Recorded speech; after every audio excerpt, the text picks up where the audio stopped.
This is your last chance. After this... Or should we not follow the advice of the galactically stupid? That is a nice boulder. Ludicrous speed! Go! Ladies and gentlemen, coming to you pre-recorded from two undersized apartments in New York City, it's Revenge of the Film Nerds. There, we're in a tight spot. I hate when people talk during the movie. With your hosts, Black Crystal. I'm not bad. I'm just drawn that way. And Jack Manley. What we've got here is failure to communicate. A podcast for nerds by nerds. Oh, you betcha, yeah. Failure is not an option. And now, here are your hosts, Black Crystal and Jack Manley.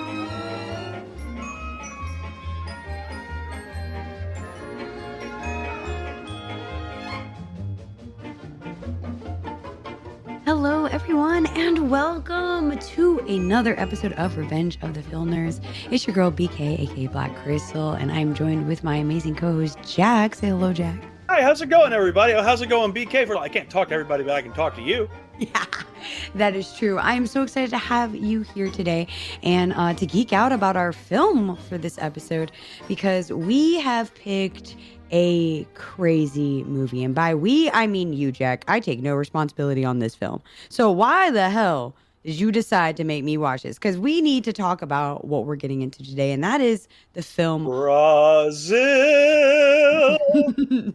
Terry Gilliam's 1985 film. Jack, what is wrong with you? I will gladly take ownership over putting this on, BK. What can I say about Brazil? First off, this was the first time I had watched it all the way through, I think since either late in high school or early in college. It's a masterpiece of darkness and surrealism. I think the best way to put it is what Jonathan Pryce said about it on set, is Brazil is a dream and Brazil is a nightmare. And Terry Gilliam, as somebody who obsesses over and loves to project animation onto the silver screen, I think you couldn't have a better encapsulation of his art, his talent, and what he's about. So, will I stand by Brazil? Oh, you bet I will. Well, I was completely blindsided by this film when you decided to pick it for our season lineup. I kind of don't question things when they're single word titles. I just say if Jack wants it on the list, it's for good reason. But when I tell you I was flabbergasted and quite literally stunned at this film, I honestly was lost for words throughout the majority of the film. And that is a rare feat for a movie to do to me. So I gotta start our listeners with where I needed to start, which is, who the hell is Terry Gilliam? And what the hell did he make? Because I never heard of him before. No, you've heard of him before. We watched 12 Monkeys last season, BK. Oh my God, no wonder this was crazy. Oh my God. You know you're Terry Gilliam. If you just don't know, you know you're Terry Gilliam. I didn't know, no, but now that you say that, a lot of the motifs in 12 Monkeys make sense. Okay, wait. So what else did Terry do? Let's bust it down real quick. Let's bring him out to here. Because this film, so much as you said, and a lot of the people that are in the documentaries for the movie for Brazil, they attest that this work is really Terry reincarnated. Like, I don't know what is up with this man's, but he's got a couple wires loose, if I'm being honest. So he absolutely does, and he got his start with the perfect group of people who had all lost their minds. Is he basically started out in 66, 67, he became an American expatriate and moved over to the United Kingdom, where he ended up linking up with the group of guys that would end up becoming Monty Python. Oh. And while he wasn't an on-screen presence with the Pythons in a lot of the sketches, he was usually a bit player.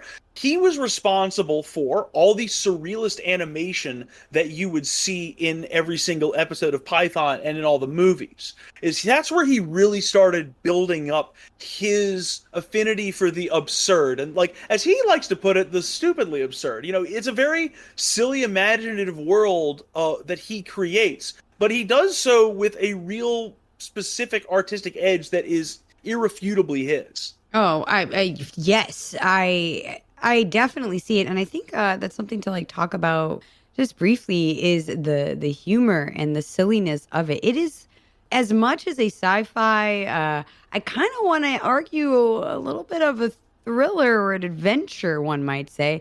It is definitely a comedy because it is one of the coolest films I've seen that has married those genres that way and done it in such a unique interpretation. I think it's a film that, as a comedy, you have to look at it in the most absolute bleak terms. Mm-hmm. Like, all respect to the show, The Boys has got nothing on this. You're right, though. I mean, the thing with Brazil is that it projects this very blithe, bland, authoritarian state that is just something that has sedated people and that people have tuned out on. Everything is done by rules and regulations. Going against them is state subversion, and you are deleted from society if that happens. And when people rebel against that, it never has enough of an impact on the richest and most powerful denizens in the society, who will literally go back to eating dinner and put up a shade so that they don't have to see the broken, bloody bodies that are left as a result of a bombing. Yeah, you are very eloquent, Jack, because as you're speaking, I'm like, well, yes, that is quite frankly exactly what happened in the movie. It is one of the coolest representations of like a dystopian reality that I've seen in a very, very long time. I'm kind of surprised that this film kind of missed my radar because I don't know about you, Jack, being the well-versed moviegoer you are, but for me, ain't nobody talking about Brazil. Now, is that because I've noticed a lot of the actors, like it's a UK actors, non-American actors, but help me out here. How does a film this awesome kind of fly under the radar? I mean, Gilliam really got his start kind of quietly with directing. I mean, he did work with Terry Jones to co-direct Monty Python and the Holy Grail, but apart from that, his only forays had been 1977's Jabberwocky, which he sort of did independently, and then 1981's small budget but very successful Time Bandits. And Time Bandits is very important to focus on here because that idea, and subsequently the ideas for his films Brazil and The Adventures of Baron Munchausen, which came out in 1988, were really formed during that late 70s period. Whether it was on the set of Holy Grail or afterwards isn't very certain, but Gilliam had this idea in his head that he wanted to do a trilogy about the imagination and about dreams, and he wanted to do it about how they affect you at different times of your life. So Time Bandits was going to be the journey focused on childhood. Brazil was focused on adulthood, and the Baron Munchausen story is focused on the elderly.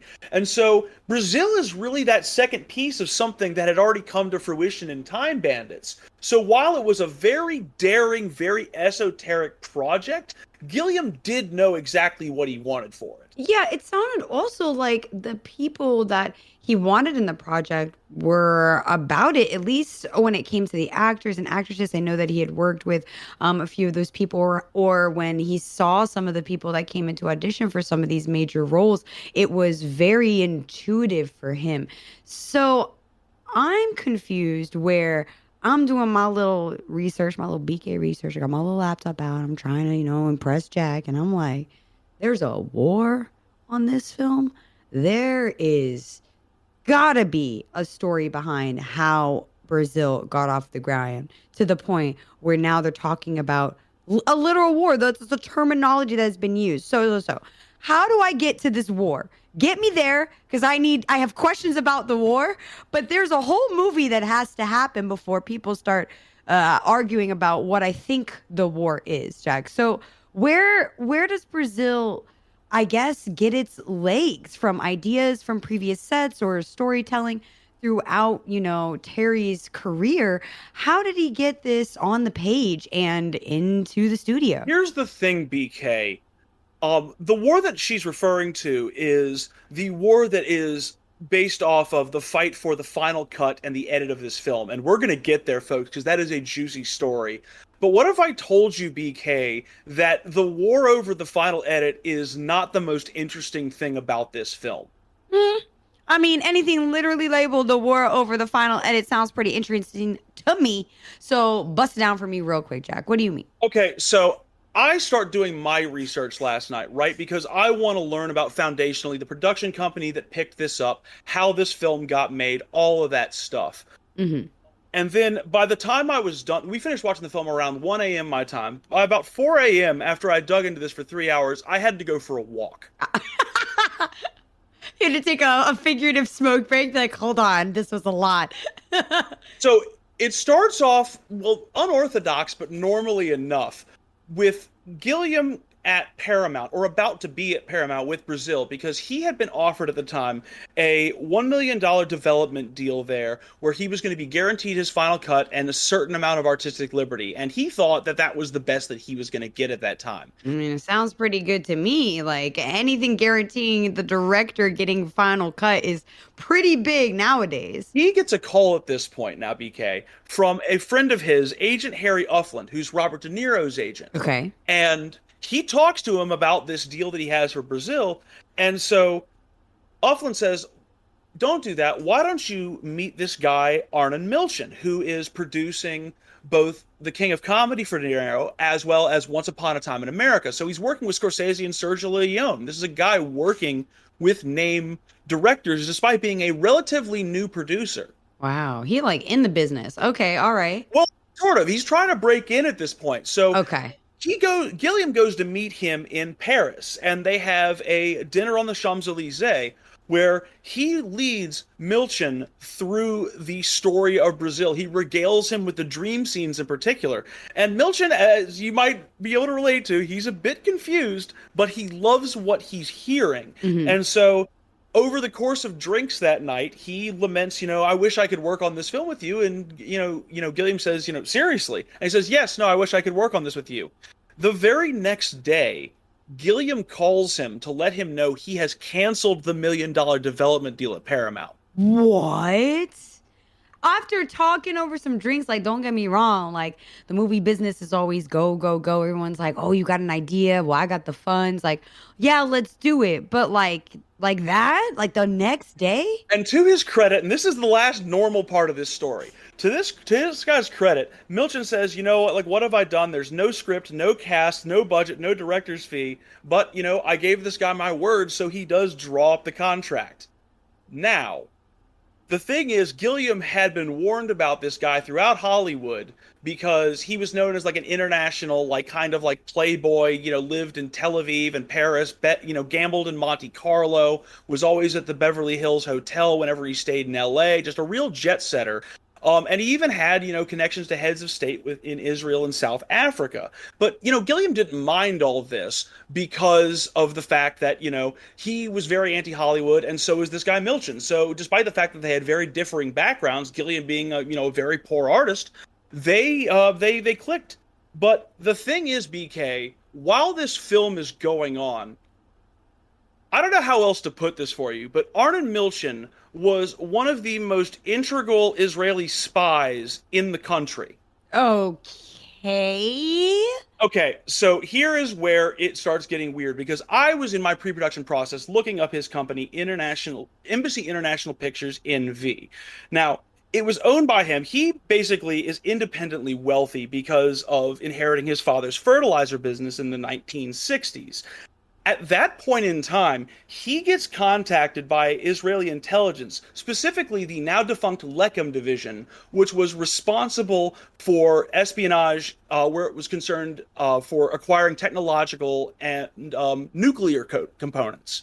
So during this time, while he's jetting around the world, he's working for Israeli intelligence, trying to pick up sensitive technological components, including components that were specifically needed to build Israel's nuclear arsenal. Okay. Yes. You got to bring me back here, Jack. Why relevance? Like what? So here's your relevance. So he starts breaking into Hollywood in 1977 just through his jet-setting ways. And while he has maintained, because all of this came out in 2011, and in a subsequent interview he confirmed it in 2013. Okay. Like, he wanted to get into the film business on his own, but he did have certain partners, including director Sidney Pollack, occasionally helped him with this acquiring of components. So he did work with people in Hollywood at this time. But as Brazil is going on, this LeChem network is, unbeknownst to everybody, breaking down in the background. Really? So in 1985, U.S. aerospace engineer Richard Kelly Smith, this is the same year Brazil is being made and the cut is being fought over, by the way. Okay, got it. This U.S. aerospace engineer named Richard Kelly Smith, he gets indicted for smuggling krypton switches, which are vital for the assembly of nuclear weapons. It comes to pass that the company Milco that moved these had the transaction facilitated by a company that Arnold Milchan owned, Heli Trading Limited. So at the time Brazil was going on, this guy was under heat and under scrutiny for the fact that he had helped facilitate a nuclear arms deal under the eyes of the world around him and apparently Hollywood. Oh my God. But wait, there's more. Is there more, Jack? There is more. And God. It just keeps being weird. So he's doing it through this subsidiary Heli Trading Company, and he has a lot of these companies all over the world, right? Okay. But like, basically, as things start to break down, these companies start disappearing a little bit. And I can't find incorporation records for a lot of his companies in the 80s, including Embassy International Pictures NV. The only incorporation or company foundation information I'm able to find on that is a shell company that is like tertiarily related to Milchan in Curacao, the Caribbean tax shelter. Similarly, there's another company that's related to called Monarch Enterprises, which appears to handle some of, his titles overseas, but basically it's just a shell company in Luxembourg. So there's all of this like weird espionage stuff going on around this guy right as this network is collapsing. And as the network collapses, he suddenly changes the name. And here's the kicker, BK, to Regency International Pictures. Now, if that name sounds familiar, it's because the company would go defunct in 1991, but in the same year would reemerge in the industry as Regency, and that company made some of the greatest films of your and my lifetime, BK. Espionage? What? So, this guy is an international spy while Brazil is being made. He goes on to produce our entire lives. Okay, JFK, Pretty Woman, wow. Under Siege, Falling Down, Free Willy, 6 Degrees of Separation, Natural Born Killers, Heat, A Time to Kill, Tin Cup, LA Confidential. Oh my God. The Negotiator, Fight Club. Oh my God. Big Mama's House, Runaway Jury, Mr. and Mrs. Smith. What? 12 Years a Slave, Gone Girl, Birdman, The Big Short, The Revenant, and Bohemian Rhapsody. And that's a fraction of the titles Regency has released as the biggest independent production company in Hollywood. And it all started because this guy got recruited by the Israeli government to be going around the world to make deals for nuclear and technological components to help the Israeli government. That's who Gilliam is making this film with. Wow. And did Gilliam know all that coming out? No. Nobody knew. Oh man, nobody knew. Nobody knew. Sidney Pollack knew, but he passed away in 2008 before any of this came out, so he was never able to corroborate a lot of it. Okay. The one person who had an inkling was Robert De Niro, who at some point in the 80s asked Milchan, because they were good friends at the time, what his sort of dealings with the Israeli government were, and Milchan, not as an accusatory thing, as a curiosity, and Milchan admitted to him that, he didn't tell him what he did, but he said, occasionally I do things for my country. What a response. That is the most politically correct response I have ever heard in my life. I'm like I said, I went for a walk and I'm like, I need to stop digging into these shell companies and all this stuff around this guy because I'm gonna get a knock on the door when I get back home. Yeah, you need to not get into the wrong corners of the internet. You better watch out your search entry. You need a VPN or something, like Jack. I've got a VPN, but like of all the stories I could find on this film, because I was expecting to talk mostly about the final cut, but of all the stories I could find on this guy Milchin is just like an astonishing human being. And like what was going on at the time, just like it defied belief. I was sitting in front of my computer, like mouth agape, like this is going on while Brazil is going on. Like it just, it's astonishing to me. It is. It's wild. I mean, and we've got to bring it back to the film, though. So we do. We do have to bring it back to the film. All of this espionage and spy, Kim Possible nonsense that is going on in the woodwork in order to, I guess, technically, is it wrong for me to say fund this? Because, like... Well, I was curious about that, too. How did they get the money to get something crazy like this? When I tell you crazy, like, conceptually, the man was speaking money. Like the words that came out of his mouth to me just said, that's going to be a lot of money. So while, in fact, the producer and, in fact, Gilliam's biggest ally in the war on this film's final cut was, in fact, an Israeli spy, I have no evidence to suggest that this was funded by Israeli espionage. Okay, cool.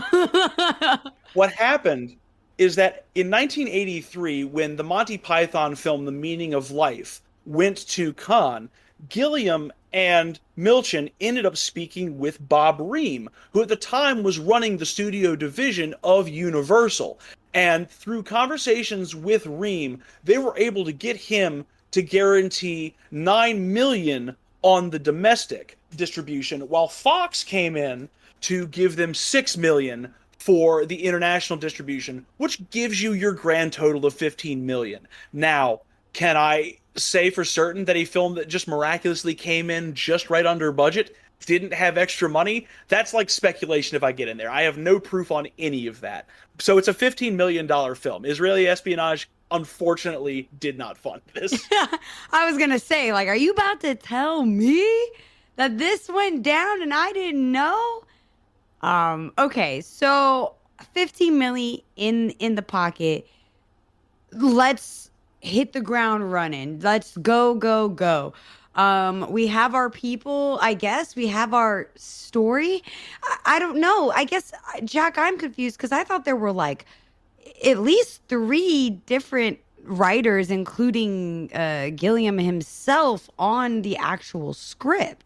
That's absolutely right. And they were still arguing over this after they had gotten the sort of process started with Ream and with Fox.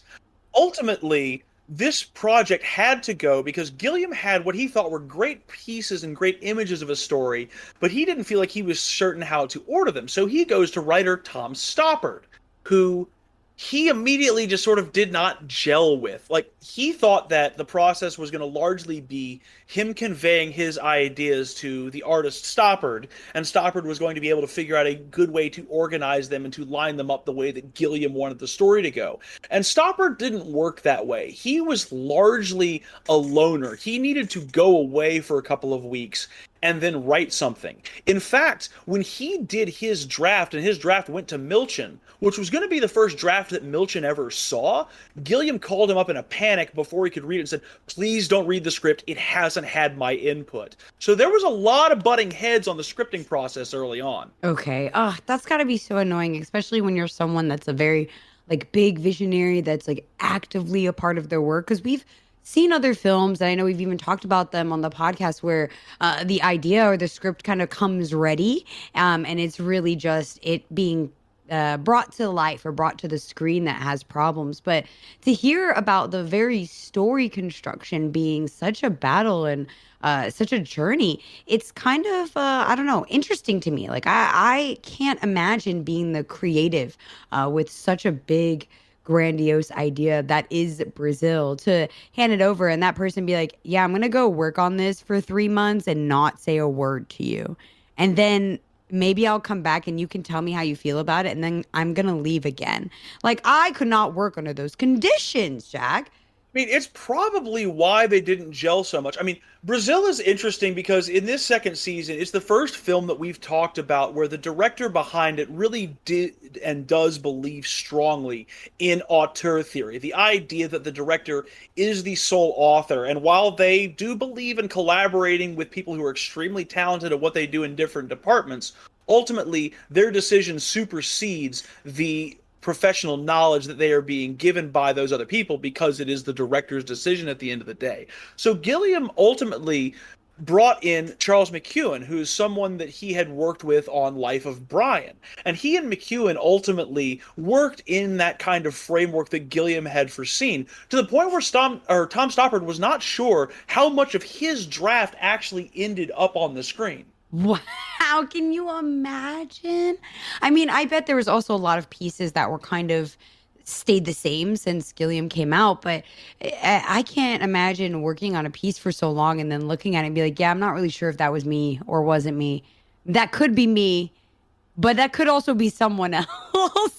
People who have worked with Gilliam tend to talk about him with a real reverence and respect because he will make you work extremely hard, but he is making you work so hard because he is, they feel, trying to bring the very borders and bounds of the human imagination onto the screen. The Terry Gilliam film is not a small endeavor. It is not an endeavor that is ever really grounded in reality. It's always got a dreamlike quality to it. It always has to be testing those bounds. And so he commands a lot of respect because of that, despite the fact that he can be extremely difficult to work with. I guess, yeah, you can see that being difficult to work with because it is also hard when you have a creator working on a project who is very stubborn and is like, no, this is my vision. This is how it needs to be. When a lot of the times, productions like this, and we've seen it here on Revenge of the Film Nerds when we talk about the beauty of the entirety of the production team to create these visions coming to life. It takes a village, I'm starting to feel like. But for Brazil, it's starting to sound like it takes a Gilliam to get it done. It takes a Gilliam to get it done, and it takes a very dedicated crew to recognize that author's vision and to commit themselves to it. But I will say on this set, BK, Terry Gilliam kind of met his match in terms of, creative exploration and creative research, because his work with Robert De Niro was some of the toughest he ever did in his career.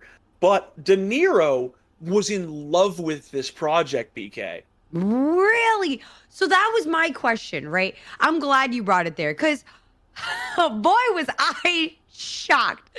I'm watching this film and I'm looking at the characters. You got our main character coming up on the screen and he's all awesome, Sam Lowry, right? And I'm like, okay, Sam, aren't you Colonel Perron from Evita? I think that's the only thing I've seen you in, which is probably not true. I know I've seen you somewhere else. Elliot Carver in Tomorrow Never Dies. There we go. Thank you. But then we kind of, again, on my first viewing, to kind of bring us through the journey of the story, you following, the story of the main guy. And this character, what appears to be a very integral side character to the overall, I guess, the world building plot. I go, wait a second, is that De Niro?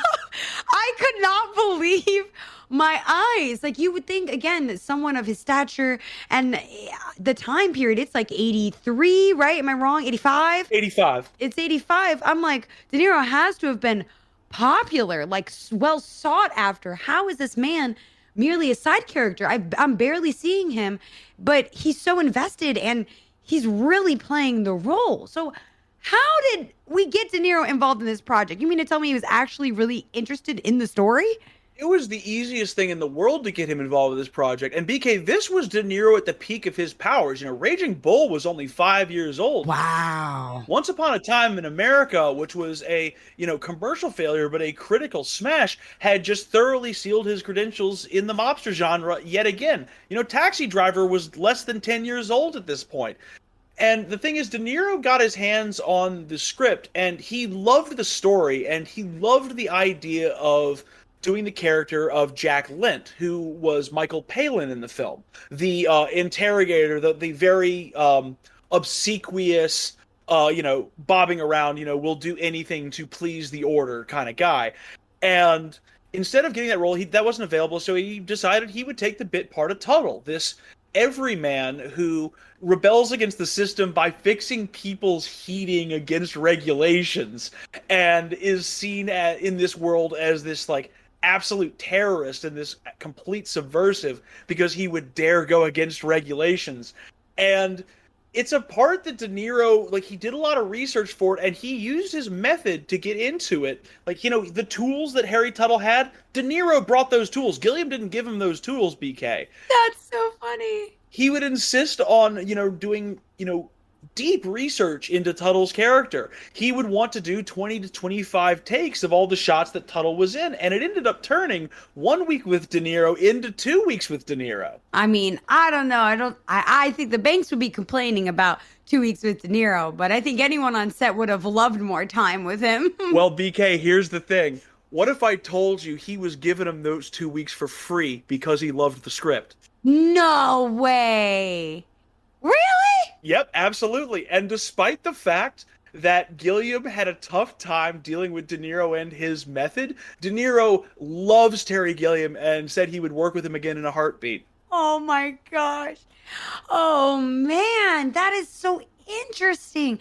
I would have never thought that. Not De Niro. I mean, and I don't take him for a bad guy. Maybe it's just because he plays a lot of almost bad guys in some movies.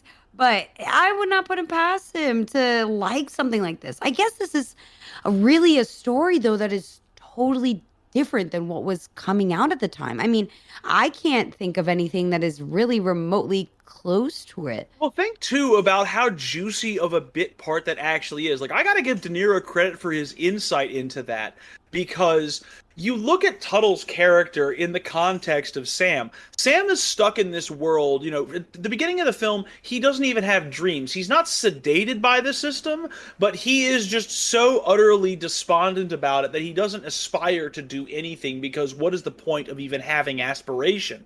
And Tuttle being there is somebody in his life who aspires to do something, however small it may seem when you look at it on the face of it, how absurdist it is, by repairing people's heating and like doing little things to make their lives a little bit better. He's rebelling against the system, and he's got something aspirational to go to in his life. And it's the only kind of aspiration in his real life that matches up to his aspirations of the dream sequences, being the conquering hero who saves the damsel in distress.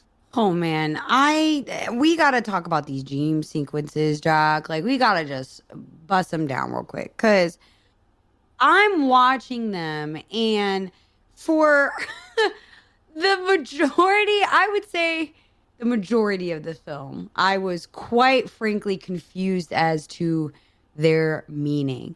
But I feel like at the end of the film, I understood it. And the more we talk about Brazil as this sort of commentary to the stark reality of I guess like a technologically driven society, a very corporate society, the dream sequence make a lot of sense. I mean, we have our main character Sam just pretty much flying David Bowie in the clouds, just wanting to be free, and seeing that transition from pure wanting to just have pure freedom, and maybe a love in his life, like love still being an idea of a free choice, maybe something that can't be chosen by the system that he's a part of, and honestly directly connected to, even by his birth. Like, there's so many confusion things that I have questions now for, Jack, because I didn't realize he was fixing people's ACs. Now I'm going back to what you said earlier, and I'm like, man, if that's what he was doing,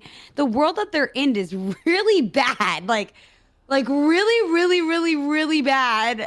Yeah, like, think about it. There's nothing ever on screen that links Tuttle to any of the bombings or anything like that. But because You're right. But because in the context of understanding the forms that he goes through on a daily basis, this guy is a quote-unquote terrorist to him. Oh man, and the paperwork that people have to go through. The world is trash. It really does predict a really unfortunate ending too, when you kind of start to pick up on the themes and see how the world like doesn't want to change around Sam or offer him opportunities, even to the point where his promotion was turned down for him by his own boss.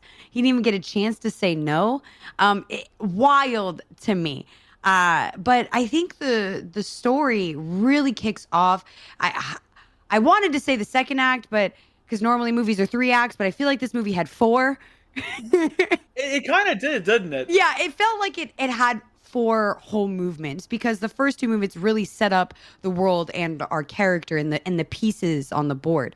When the movie starts kind of getting through it a midway, and we really start to see Sam, the character, the main character, take action into his own hands and make decisions for himself and is no longer a part of the system, the lines of the dreams and reality really start to get blurred here and there, and what ultimately like culminates to a crazy ending. But I think that's where I started to lock in, is when the dreams that Sam started having got more and more grandiose. They seemed to be a purpose. So he wasn't just flying anymore. He was now saving people, dark souls. He was combating people with masks. He was combating a armored shogun. Like it was very confusing. So Jack, I'd like to hear, as a fan of this work, what are your direct interpretations of the dream sequences? I feel like it was really trying to, using some very heavy visual references from some famous directors, really crush down upon Sam the way that you described. I think it was his subconscious recognition of the fact that this society was not going to allow him to be free, and his desperate desire to rage against that so that he could have his own flight of fancy. And those visual references, BK, are interesting picks because he selects certain motifs and certain ideas from famous directors. He borrows from Federico Fellini's 8.5, often in the way that he has Sam transition into his dreams, where you can't quite perceive what is reality and what is dream. It references the styles of Kurosawa in the fights with the samurai, both in the art and how it's shot, because Kurosawa was somebody that knew how to play with human emotion and play with stakes in a very simple staging of a fight. And these references, which I think the 8.5 one personally is very interesting, because in 8.5, you see at the beginning of that film, the protagonist literally get out of the sunroof of his car in a hot day in traffic and just start flying. It's a subversion of that very idea. You know, that it's not him flying to his liberation. It's him flying and being subjugated. And I think it's kind of a good reference to the tongue-in-cheek almost title of this film, which was 1984 and a half. That was the title before they changed it to a country's name? That was the title before they changed it, because of the fact that the 1984 film came out a year before Brazil could, so they couldn't go with it. Oh, man, that's unfortunate. Well, I would like to geek out, and I guess this is the part of the podcast where I get to geek out about literally how things were made and where they were shot, because this film is actually awesome. I think that's what got me locked in, was seeing a lot of the special effects, a lot of the practical effects that were used throughout the film. I mean, like stretching the ladies' faces for a very grotesque and absurd, like you said, to your point, Jack, like the absurdity of the state of the world, and humorous as well. It was a very big comedy bit, but a great moment of world building, to the point of, hey, here is a technique that we are known of and aware of in the real world, but let's see what it would look like over the top. As what's the name of the actress lady who was really worked with Gilliam before on a previous project? I believe it was, is it Catherine Helmond, I believe is the actress that played that role. And she had to be made look older, way older, with a lot of different prosthetics and molds of her face to finally have the reveal of the successful surgery and later on scenes. I think things like that were awesome. The miniatures that were used for a lot of the dream sequences we were talking about earlier, I mean, were crazy. The sets of hundreds of little eyeballs that were all made individually to be able to move and look. The monoliths that pop out from the ground were all shot like in like super fast speed because it was shot in slow motion. So all of those scenes you see, even with our main character flying in the sky, they did have a model of him for those wide shots up in the clouds, and they had to have a pretty much a a Barbie of Sam, the main character, in wings that could actually flap. And boy, I don't know if you knew this, Jack, but Gilliam was a perfectionist when it came to the flying. He wanted to make sure that in any shot that this character had these wings of a bird, even though they were mechanically operated. And I think I wanted to talk about all these effects and stuff, especially when you brought up the idea of not just freedom of flight, but freedom under some sort of control or having agency in under a limitation. He really wasn't free in those dreams until I guess maybe he fought the Shogun. It's still debatable. Like, we'll have this conversation of what the heck those dreams made any sense, if they did, in the comments and everything like that. Please tweet us with your interpretations. But I feel like you're very much right to kind of hint to that, because once we get to the point of the film where it's not Inception anymore and it's now done something it's Total Recalled it, Jack. That's when they Total Recall it, which is crazy because I think this came out before that. What in tarnation happens? What is the defining moment where the dream really starts fading into the reality here? Where is that moment in the film for you, Jack? Because you've seen this multiple viewings. For me, my viewing, I could not pinpoint that viewing. I was watching the film, and when I got towards the end, I'm going, this isn't real, right?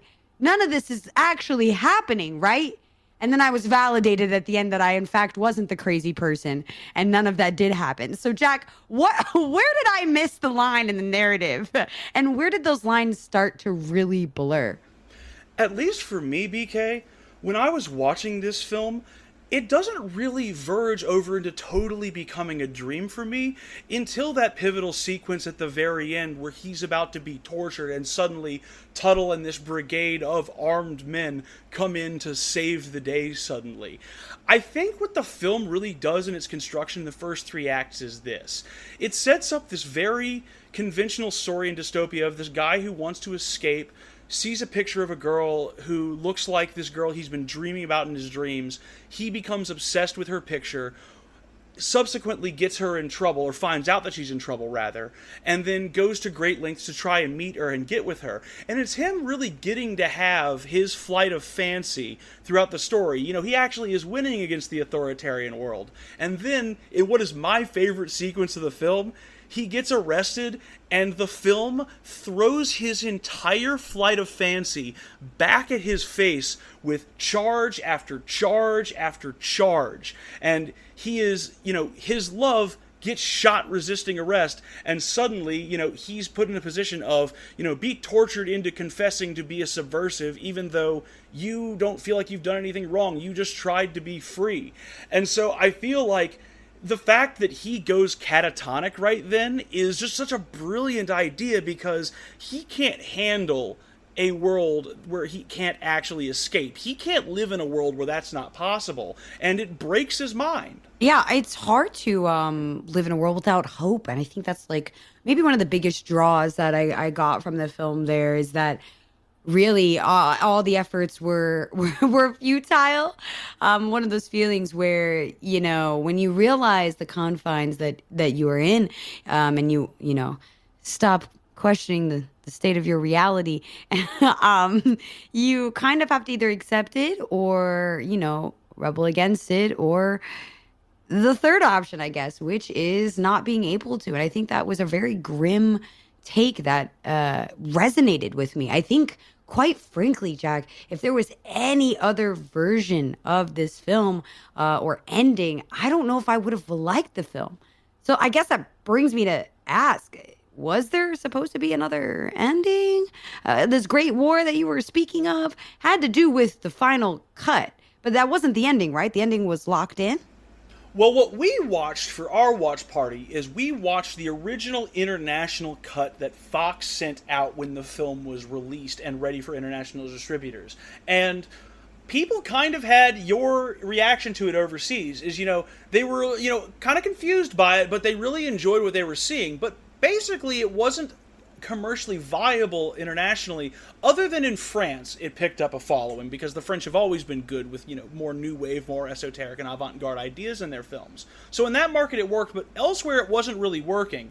And so at this point in time, Universal had only paid half of the budget to Milchin and Gilliam. They were still holding the $4.5 million, but crucially, before they made this payment, they basically told Milchin and Gilliam that they wanted to renegotiate the completion contract because they had realized once this film got to the editing process in a panic that they had not placed any length restrictions or any restrictions really, period, upon Terry Gilliam's final cut.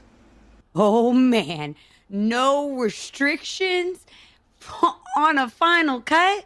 Sounds like mans can do whatever they want. I mean, it's a situation that every filmmaker, it's their dream to have that final cut if you're an auteur. You want to be able to make that statement. But after the international market was a little bit tepid and it, tested poorly, enter Sid Sheinberg, who at the time was the CEO of MCA, which is the company that owns Universal.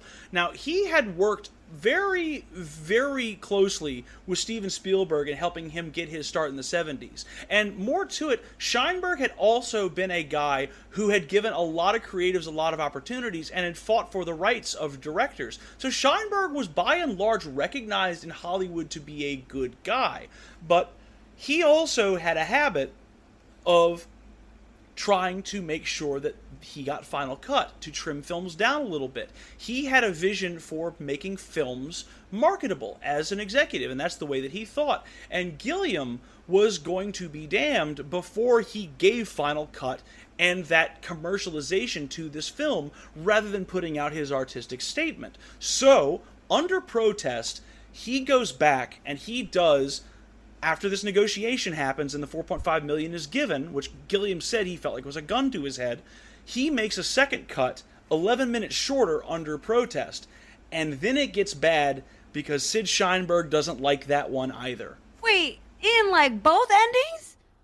Or both cuts? I guess not, because cuts doesn't assume the ending is changed. There could be scenes throughout the film taken or removed or shortened. So two come to him and he's like, nah. Yep, he did not like the international release. He did not like the edit that Gilliam did under protest. And so, because of that, he was going to try and get this film cut down the way that he wanted, and Gilliam, again, was not going to let him do that. And these two went to war. So at this period of time, you have Gilliam doing his own cutting to get the film based off of the contract down to the exact length that was specified and basically use as much footage as he could.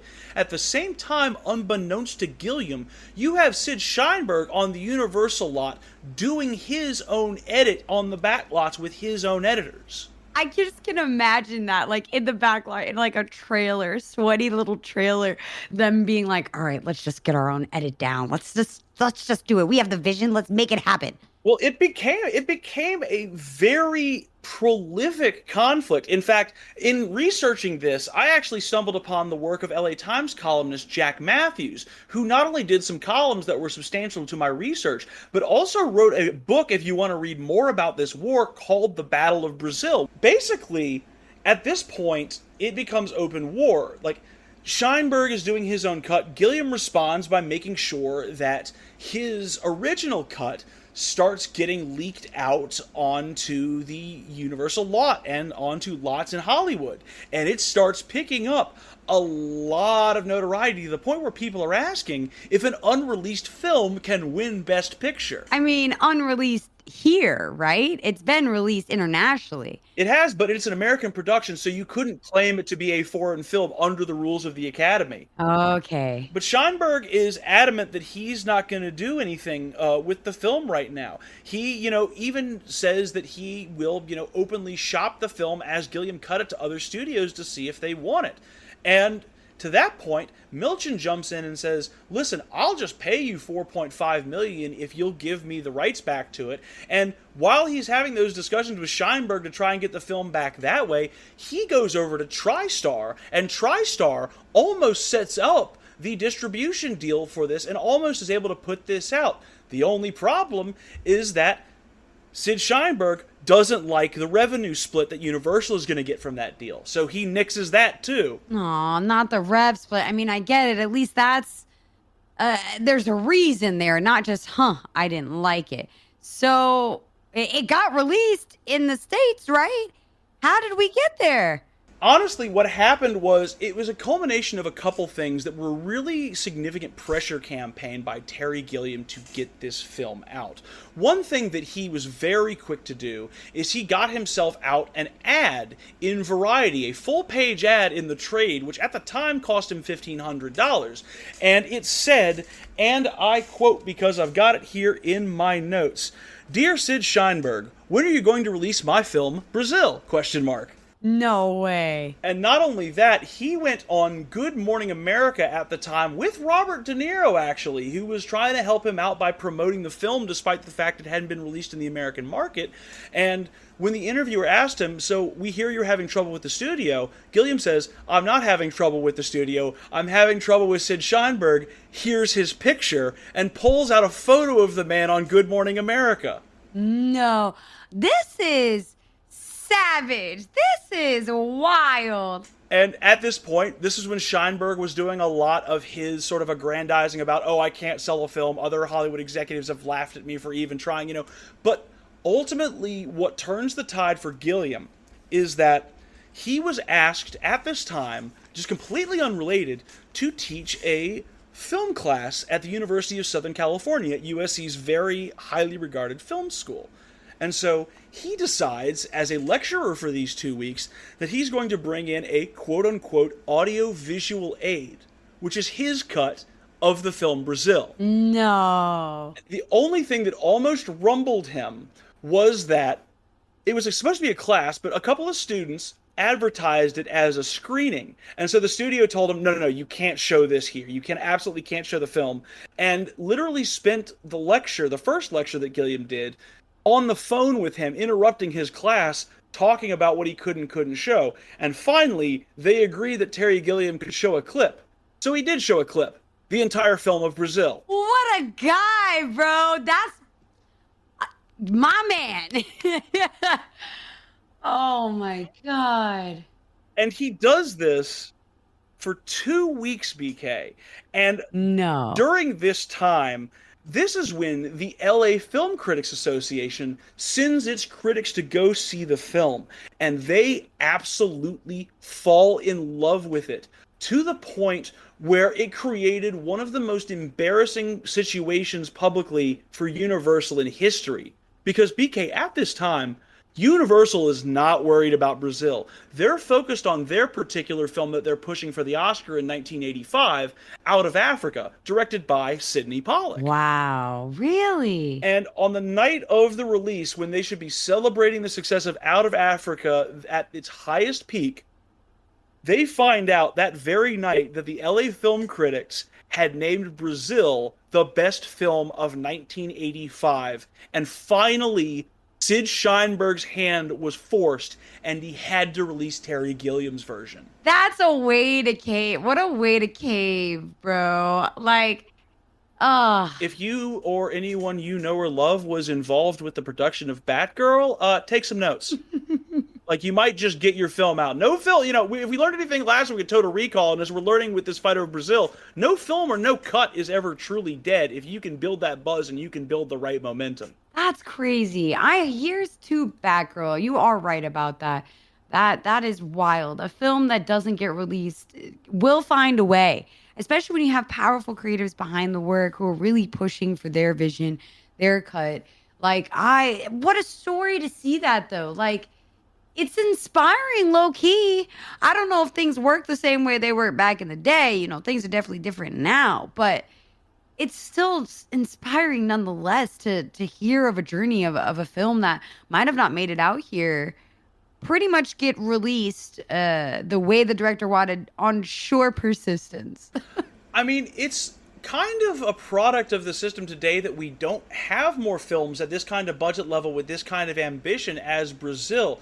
You know, the modern market has really focused in on tentpole pictures and then either really small independent films or like Oscar push films. And what's really disappeared, and it's kind of lamentable, is kind of the mid-budget, 15 to 30 million picture that is a, more artistic vision, is a more, character-driven piece, is a famous director's, artistic vision. You don't see a lot of space for people who are not established anymore like that because it just doesn't exist without the home video model and, many other things that we could talk about in longer form on this podcast. But ultimately, Brazil was able to succeed in the environment it did because, studios needed, buzz. They needed a hit of the month. I mean, even despite this, Brazil did not do well at the box office. It had a 15 million budget and it only made 9 million. So it still did lose money for Universal and particularly for Fox, even though they were on the international end. They didn't recoup quite a bit with that at all. So basically, it was all about getting the vision out there. It wasn't about the money on this film, despite, Milchin wanting to eventually get a tentpole, which he would, later get. He finally had a financial success in 1990 with Pretty Woman, but right now, he, suborned his own desire to have a hit with his company and with his, newfound career, and instead decided, I'm going to stick with this artist that I've been working with, and Gilliam and I are going to get this over the finish line. He's got the vision, I've got the ability to help him get over the line. And so it's a success story of, fighting in the back lots as a director, producers sticking up for their project. There's so much to like about how Brazil ultimately gets made because of the fact that it really was pushed over the finish line. Wow, I did not know that was the journey I was going to be taken on in this podcast episode today. Lord have mercy, Jack. But I guess my one final question for you, because I've been gushing about my personal reactions and like how I feel about the film. And I know you've been giving the film some love, but I would love to hear how you even found this. How did Baby Jack come upon Brazil? And is this film like one of your, top, like why make me suffer through this experience? I'm glad you did, but I'm curious why. I mean, the more I think about it, I feel like this was something that got handed to me in college when I was at film school at NYU. And I am very glad that I had that experience when I was there, because for those 4 years I was in film school, a lot of the most substantive and interesting conversations I had involved people handing me films or references that I had never had to entertain before. It's how I've always discovered the films that I artistically vibe with the most, is that someone has introduced me to them.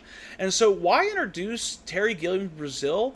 I think it is a film that has become, as much as it is a satire, it really reflects in some very damaging and disturbing ways the society that we live in today. Some of the lampoons in there are things that are reminiscent of how we see society. The callousness of some moments, Sam Lowry blubbering to himself while Mrs. Buttle is asking where her husband's body is. Like, the callousness, the sort of stupidity of it all is something that you can see reflected in our society when it decides to be at its most authoritarian. And it's a lesson in understanding the way that those systems will crush you down in the most callous and unfeeling manner if you don't serve their purposes. And I think it's a parable that is very important because it teaches people to be very cautious about their, not just their freedoms, but the way in which that their dreams can butt heads with the reality around them. And it's an artistic statement that, again, takes a flight of fancy and just crushes it so completely and mercilessly. It's very poignant, and it's something that I think everybody kind of relates to at the deepest, darkest places within themselves. So to me, I think that's why, as an adult who's of the age of Sam Lowry, I think that's why it's resonant to me.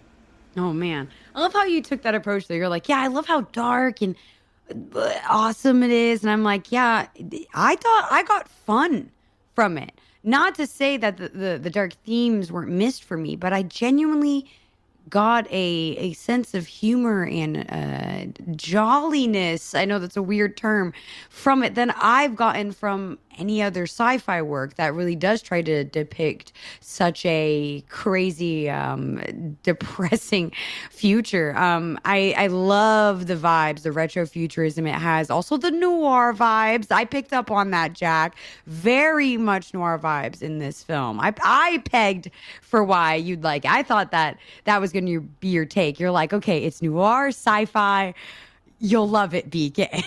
Oh, and far be it from me to suggest that I wasn't also enamored by the comedy. I think it's just that you have to have a really, really bleak sense of humor to enjoy some of the moments here. Like the fact that when Michael Palin is about to torture Sam Lowry at the end of the film, among his torture devices are a friggin' bouncy ball and a pacifier. But he's being cautioned as the guards are leaving, confess quickly, it'll affect your credit rating. There are little, subtle things in there. They're bleak as hell on their face, but they are deeply funny.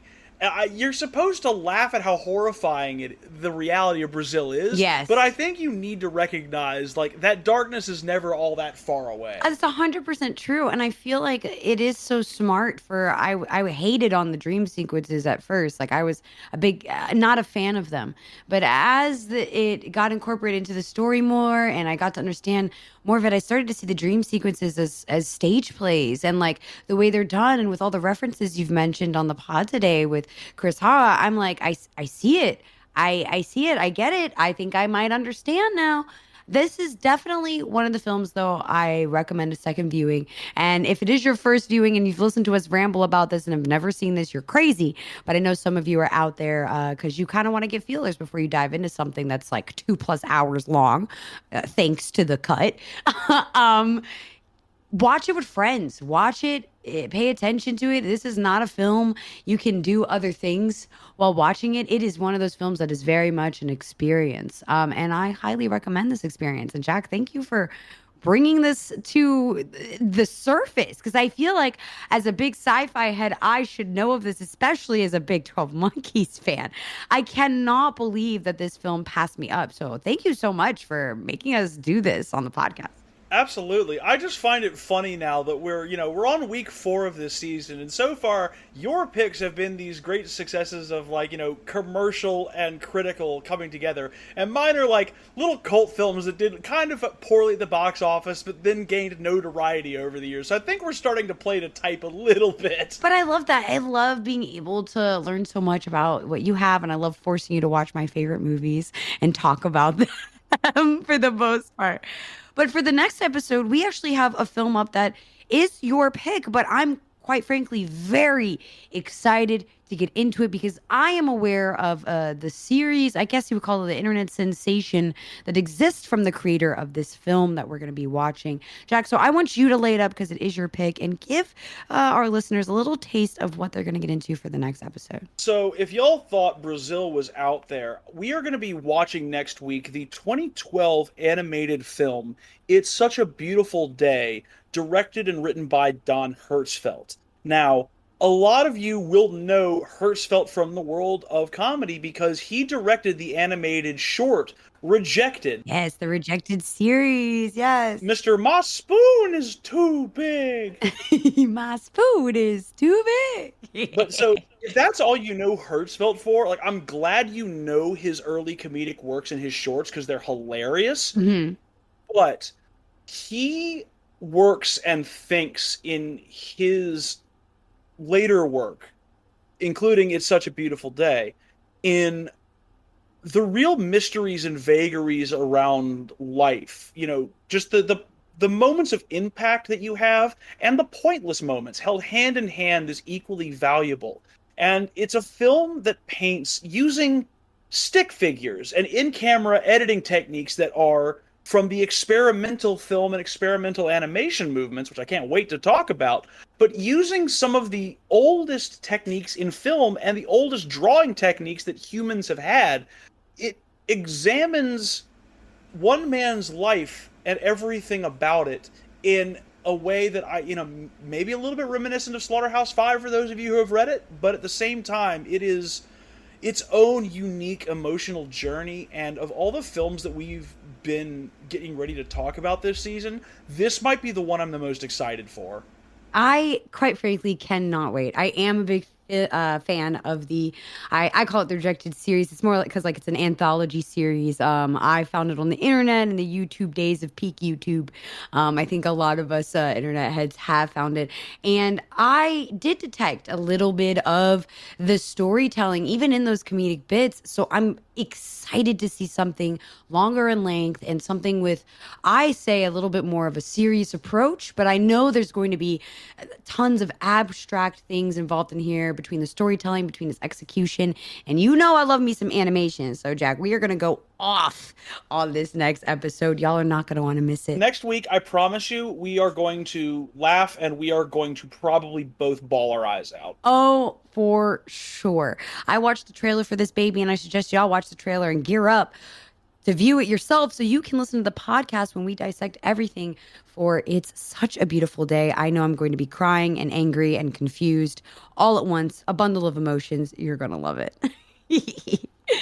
Well, I think that is it for us today on the podcast. I feel so sad every time one of our episodes comes to the end because I feel like we could talk about everything forever. There's so much to get into about so many things. So if you have any insight, if you want to give your experience or talk about things that we've got into, or maybe go off and give us greater insight that we might have missed, you can find us out on Twitter at RFN_podcast or on Instagram at Revenge of the Film Nerds. Please, we want to hear from you. We're always taking suggestions for watch parties or future episodes. They can go on the list. Mind you, we have a very big list. I mean, Jack has already started planning the next season and we're not even done with this one. Jack, what is your problem? My problem is that I really like movies and I don't want to stop talking about them.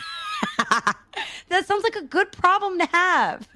I think so. Well, I hope y'all film nerds who have been listening to us had an amazing time, and I cannot wait to get into your ears next time when we check out It's Such a Beautiful Day. That is it from me, BK, and Jack, and this was Revenge of the Film Nerds. See you around. Take care, everybody. Bye.